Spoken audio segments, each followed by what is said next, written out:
Bienvenue dans ce premier épisode de 2025 de Successful Anonymous. Je suis Déborah, j'accompagne les femmes neuroatypiques dans leur business pour développer un business qui leur correspond à 100% sans avoir à respecter absolument toutes les injonctions qu'on peut retrouver dans l'entrepreneuriat. J'ai fait, il y a 2 semaines, un épisode qui était dédié aux accros des séries. Il a eu son petit succès. Du coup, je me suis dit, et pourquoi pas recommencer avec les entrepreneurs accros au scroll et aux réseaux sociaux, pour qu'on voit un petit peu comment le fait de scroller à tout va ne te rendra pas riche. Et pourquoi il faut faire attention à cette méchante habitude.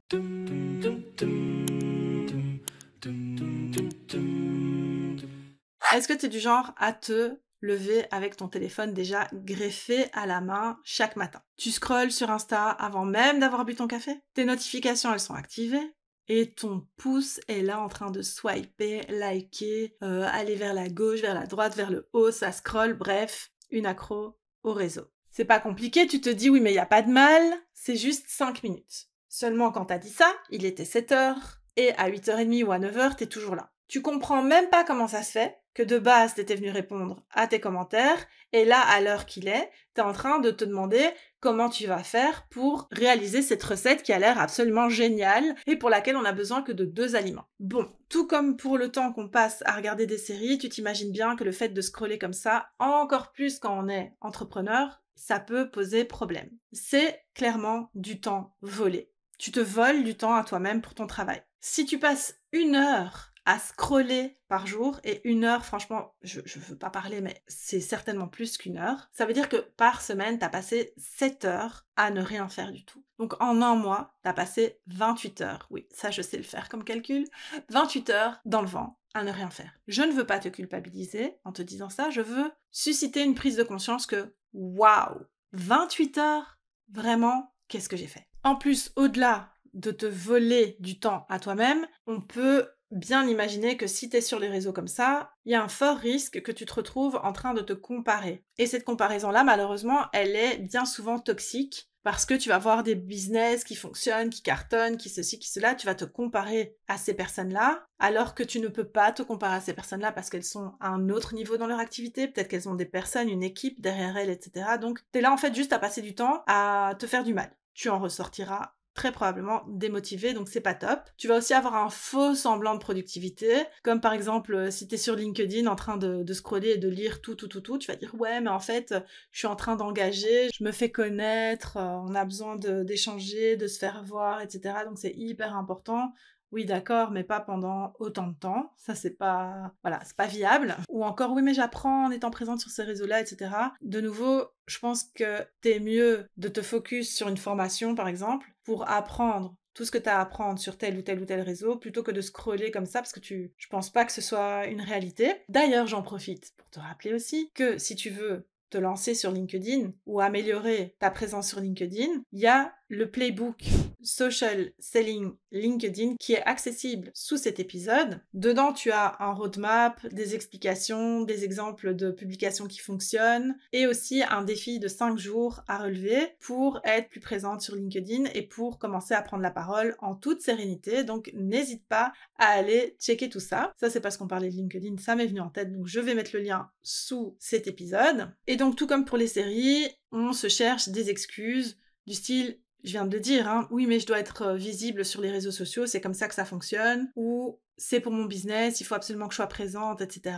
Ou je cherche de l'inspiration, mais c'est pas comme ça en réalité que tu vas trouver de l'inspi, et qu'en plus de ça, si tu veux vraiment être original, c'est pas en recopiant ou en regardant ce que tout le monde fait et en reproduisant la même chose que ça va aller, au contraire, il faut que tu autorises à ton cerveau un temps de créativité. Ne sous-estime pas tes capacités par rapport à ça. Du coup, comment on fait quand on a envie d'être présente sur les réseaux pour son business, effectivement, mais on se dit quand même, il est peut-être temps que je fasse une petite détox, comme on dit, par rapport à mon utilisation des réseaux sociaux.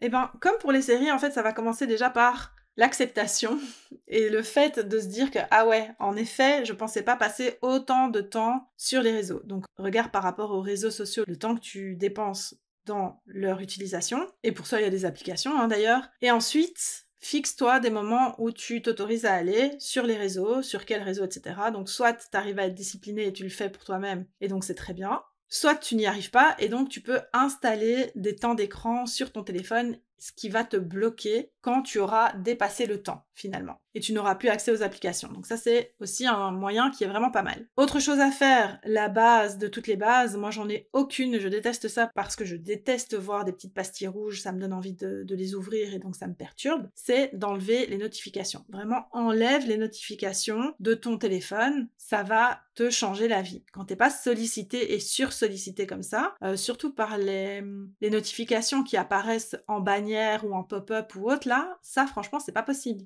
Il faut retirer ce style de notification, ça pollue de dingue et ça vient te chercher, donc il n'y a pas besoin. Donc ça, tu peux vraiment supprimer.